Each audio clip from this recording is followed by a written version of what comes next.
Hey, hi everybody, I'm Don Gold and I'm the art guy and I'm back to give you another art lesson that will make you a better artist. Today I'm talking about paintbrushes and their main purposes.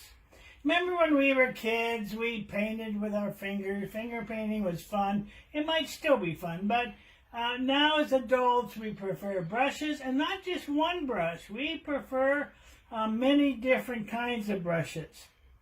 Today I want to talk about, I want to talk first about this thing here. This is a carrier that protects your brushes. I bought this commercially, and you can see the pockets are all the same, but that doesn't fit all my brushes.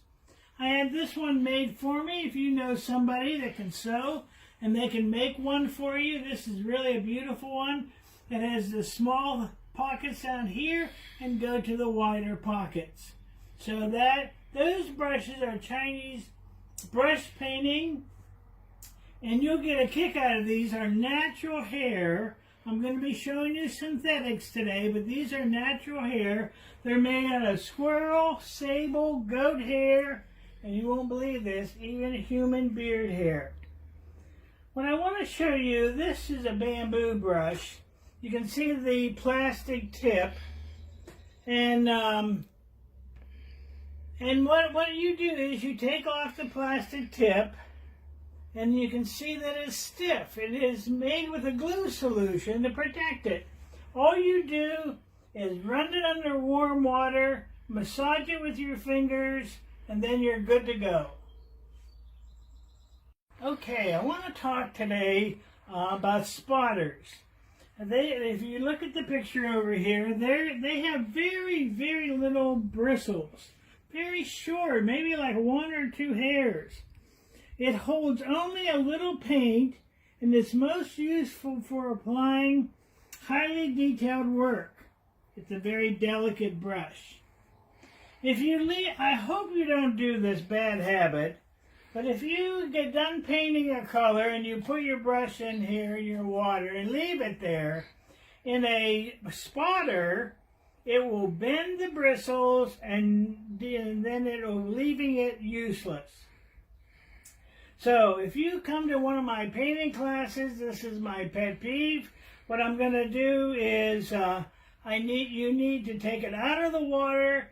Clean it good in the water, wipe it on a paper towel, and then lay them flat. Another very popular brush is the round brush. You can see it here. This is a number 14, so the bigger the number, the bigger the brush. You can see it's been trimmed, so it'll come to a point. This one is a synthetic. Watch what happens. Do you see it? It bounces back. That means it's a good brush. This is a natural hair, but it also bounces back. So these are both rounds. Rounds can be used for fine detail work, like this one here is a number 2. It can be used for fine detail work, and it can hold a lot more paint than a spotter. Now I know what you're thinking. Why do we have short handle brushes and long handle? Well, the short handle is for watercolor people mostly. They have good control, and they can do a variety of things. The long handle ones, if you come over to here, this is my easel. This is an acrylic. Acrylic and oils use easels, but you need a long brush to go ahead and paint in the details. I'm going to talk to you. We just did spotters, we did rounds, but my favorite brush is the flat. And I want to show it to you. It looks flat. It also bounces back. This is a synthetic brush. This one here is a 3/4 inch, and the other one is a 12. Okay, flats are very versatile. I use them for blending, and if you're doing watercolor washes, you want to have a nice flat brush. And at the end, when you do acrylics, If you do acrylics and oils, you're going to varnish the piece after it dries. And then you would want to have a nice flat brush for that. The interesting thing about a flat is you have a nice wide stroke, but if you turn it on the side, then you can do some very delicate work. The Filbert is an interesting brush. It is also a flat, but look, it has a carved tip. See how the edges are rounded? Okay. It's basically a carved tip.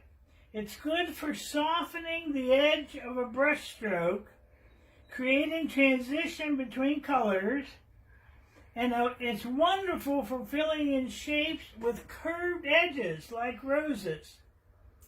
It is used for side loading to create shades and highlights, and it's also used for blending.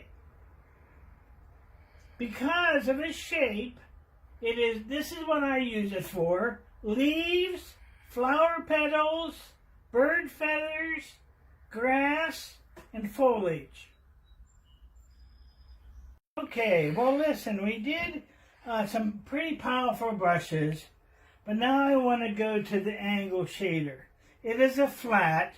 You can see here, I'll hold it up. You can see how they're angled. They come to a point.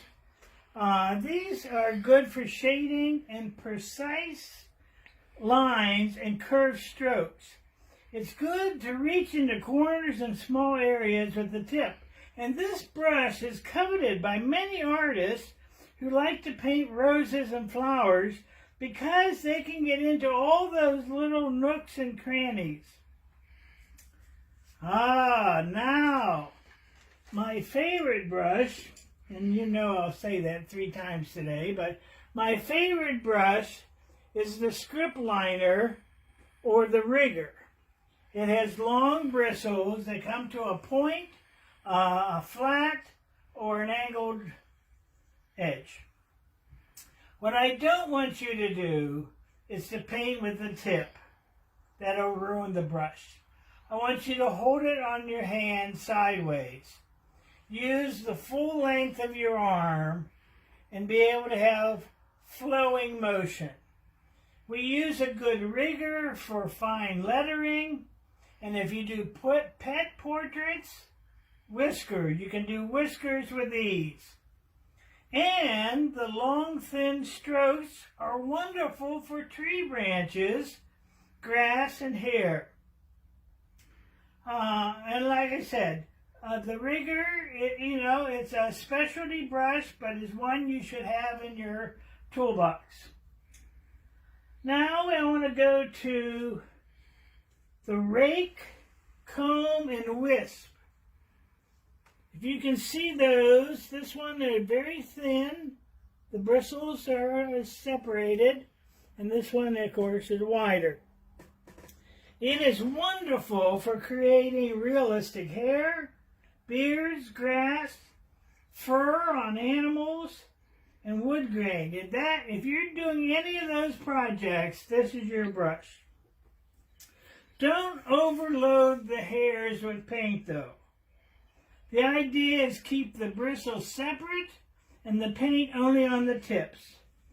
But wonder if you don't have a rake brush. You can use an old bristle brush. What I would do is, and we use this for oil painting, is I would cut the hairs so that they're uneven, and you can use this for painting fur. I want to finish up with 2 of my favorite brushes. One is the mop brush. You can see it here. It is designed for gentle blending and softening. We do not want in watercolor hard edges, but with this brush you can blur it and soften it. And you might be saying, hey, this brush looks familiar. Looks like my makeup brush. Well, actually that's what we're talking about, blending and softening. But my advice is I wouldn't mix the 2 brushes. Okay, finally, we have the fan brush. You can see the different sizes here. And the bristles, as you can see, are fanned out. It can be used to drag paint lightly across the surface of your painting. It can be used to create textures. But here comes the fun part. You can double and triple load it. Let's say you're painting a tree in the summertime. You want dark green, light green, and a little yellow green. You can put dark green on this side, light green on this side, the yellow green in the middle. After you paint your trunk and branches, I would take it like this, and I would dab it with all three colors all at the same time. Okay. Now you may be thinking, after today's demonstration, why do I need so many brushes? Why can't I use my favorite brush to do everything? Well, of course you can. But I have found that when I use a brush that has been designed for a specific purpose, it goes a lot faster and the results are stunning. Why struggle with asking one brush to do everything when a fan brush or a whisk can make your painting experience more enjoyable? Now, I'm not in the business of selling brushes, but if you come to the community library in Sharon to the adult teen painting class when the library reopens, I will have these brushes and more for you to try out before you buy your own brushes. I hope you've enjoyed our time together. I've tried to help you know the names of the brushes and what they are used for. What I do, these brushes, if you could tell today, are my friends. And when I see them in my studio, like you see today in the carriers, they motivate me to get painting. So I'll see you next time when the art guy will share more art knowledge for you to become a better artist.